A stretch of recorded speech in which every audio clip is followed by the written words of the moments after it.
Hey everyone, this is Mario again, coming at you with another movie review. Today I'm reviewing a movie I just saw in theaters and I barely got home an hour ago from seeing it. It's a movie that, while I haven't seen the first two parts in this series, I do have one of them over there on VHS and I do want to get my hands on the other one. I am one of the few that actually liked the third one, because it was the introduction to the series for me, and it was a prequel, so I guess you can say, if you're going to be introduced to the series now, probably watching the prequel is the way to go. Then again, it spoil some of the stuff in the next films, but still. Anyway, that, of course, is Underworld Awakening. As you can expect, this movie got bashed by a majority of the critics, but as you guys know, most of the time I think the critics are speaking out of their, But a couple of the critics did say it's an enjoyable time waster, and it's a movie that knows what it is, and I'll say what it is. It is an enjoyable time waster. Now, it's directed by two people I've never heard of, Måns and Mårlind, and, excuse me if I mispronounce this because I don't know how to do this sound, Björn Stein. I'm guessing it's German. And the screenplay was written by four people, based on the story of one of them. And once again, Kate Beckinsale is in the movie, which I don't think I've ever talked about Kate Beckinsale in any of my videos, but I guess this would be one. I have to say, I don't mind her acting. I mean, I liked her in Click. I thought she did a good job in her debut role, which was Hero in Brana's version of Much Ado About Nothing, which her character is part of the plot. Well, maybe one day I'll review that movie. I'm trying to remember what else she did off the top of my head. I did like her in Van Helsing, because yes, I did like Van Helsing. That's another movie to do down the line, maybe for Monster Fest, if I don't do it earlier. Other than that, I can't think of anything off the top of my head. Oh yeah, she was also in Pearl Harbor. I don't think I need to say anything else. Good acting on her part, bad story. Like I mentioned a couple times, the only reason I watched that movie is for the historical part of it. It's like, during the love scenes, fast forward. Oh, is there a sex scene? No, just kidding. Yeah, there. They are bombing the harbor. Oh no, giant dolphin! Nostalgia Critic reference. Anyway, now the plot of this movie is that it takes place, well, I'm gonna guess about 6 months after the previous film. At least that's what Wikipedia says, because I've never seen Evolution, so I don't know what happens at the end of it. Apparently humans are now aware of the existence of vampires and werewolves, so they start purging them, and the way it happens, it's kind of like, it's like a police state and martial law is declared, and it's itching towards, what would happen in like a Big Brother type of society, only without that, they're only doing it to them. And as Selene mentions in the narration, we're the enemies that humans have been waiting for. It's like, we now have a new enemy. I guess you could say kind of like the ending of Watchmen, that stops the nuclear war. They have one enemy, let's go against him. Something like that. And of course, one thing I will comment on is that them going after and exterminating the Lycans and the vampires the way they do. If Lycans and vampires existed in real life in the kind of way that they are, I don't know if a government would get away with exterminating them, because I know someone would raise their hand and say, hey, you're no better than Hitler was when he tried to exterminate the Jews, you're using the exact same excuses. Then of course even if they did that, probably someone would shout back, well, the Jews could not suck your blood or transform into giant wolves. And of course they'd probably get by with that, but still, I'm just saying, in real life I don't think a government would be able to get away with it. But if I'm going to bring that up, someone is bound to about to say the same thing. I bet either way, someone's going to say the same. Some smart ass who watches this is probably going to say the same thing that they said in my review of Rise of the Planet of the Apes. Because you remember I mentioned this before, that my complaint about them not being able to tell that the ape was pregnant. Someone called me out, and I'm like, oh, you know what? You have a problem with that? We don't have a problem with the fact this movie's about talking apes. Smack him upside the head, but anyway. Selene is captured, and apparently her lover, Michael, something happens to him. I'm not going to spoil what, because Michael is barely in the movie, and when you do see him, he's not played by the same actor. It's just from a distance, so it's hard to tell. Anyway, she is freed eventually, and she finds out that 12 years have passed. And of course, she finds that the person that freed her is this little girl, which this is probably going to be the only major spoiler I say in the whole review, and that's because if you guys this is just me just knowing the prequel, and also from some of the stuff Jeff's talked about. So if you have seen the previous films, you're going to know right away off the bat who this little girl is. So it's not really much of a spoiler. I had a feeling this is who it was just from the trailer, and we don't even see her in the trailer. And that is, the little girl is Selene and Michael's daughter, which they build up for it, so you're like, okay, who is this? How does she know? But I knew from the moment I saw her, yep, that's going to be the daughter. I knew it. So that's the reason why, and of course, Selene, she doesn't say it outright, even when she knows that's what it is. She has all the powers of a vampire lichen, and then whatever that thing is that allows Selene to go move about in daylight. I only know that because I read up on here just now.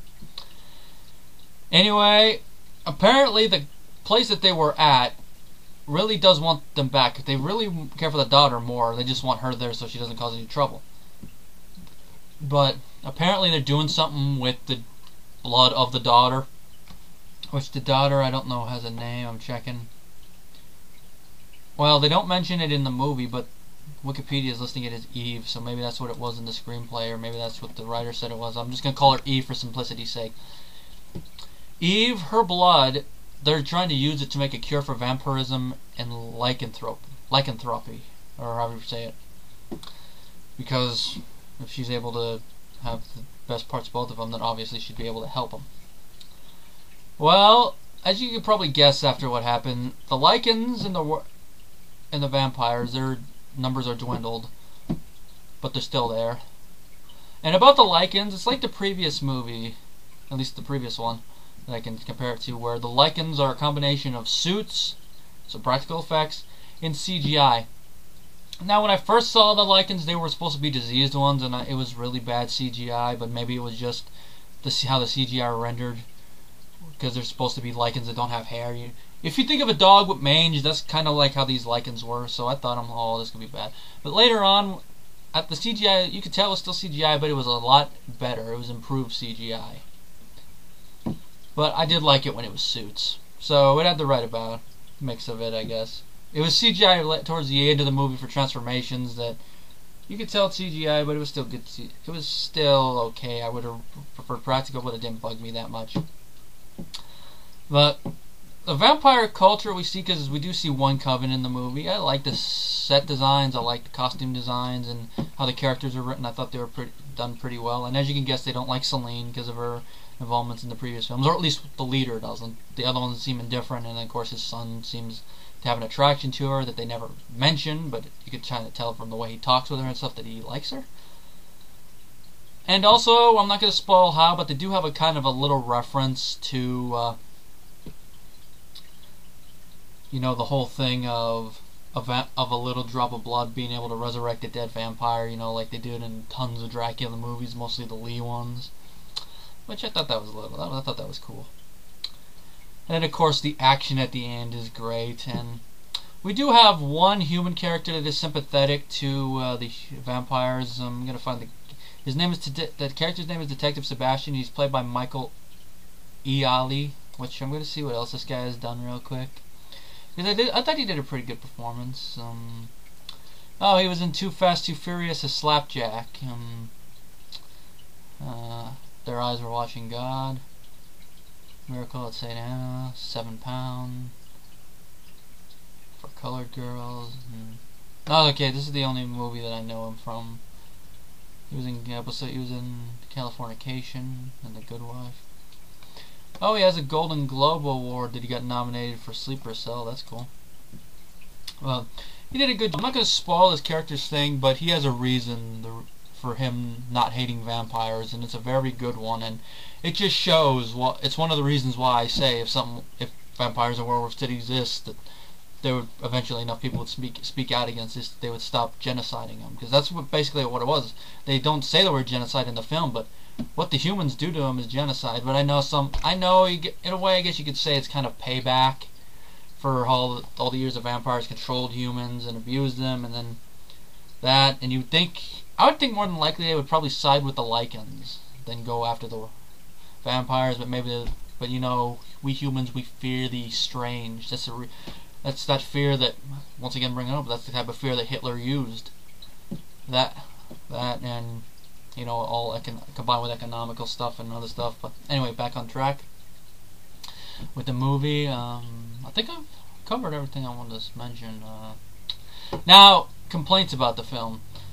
I only have a couple complaints. Like I mentioned, a couple bad instances of CGI. It doesn't really bug me, but it's a minor complaint. There was a couple parts in the movie you could tell were put in there to cater to the 3D gimmick. Because I did not see this movie in 3D, just to let you know. I contemplated it because of the price of the first matinee being only $5, and then there only a $2 additional charge for 3D. So I'm like, maybe I'll just go to the first 3D show and it'll be the same price of a normal matinee. But I decided to wait out and go to the only 2D showing, because my theater only has one 2D showing of this film, and it was at 4:30. So you can imagine I got out when it was dark, but I'm a licensed, so I could drive at night. Anyway, I only got charged $5. I thought I was still gonna get the 7-something charge, but since it was the first matinee of the day technically for that showing, I got the cheaper charge. So yay! So now I know that.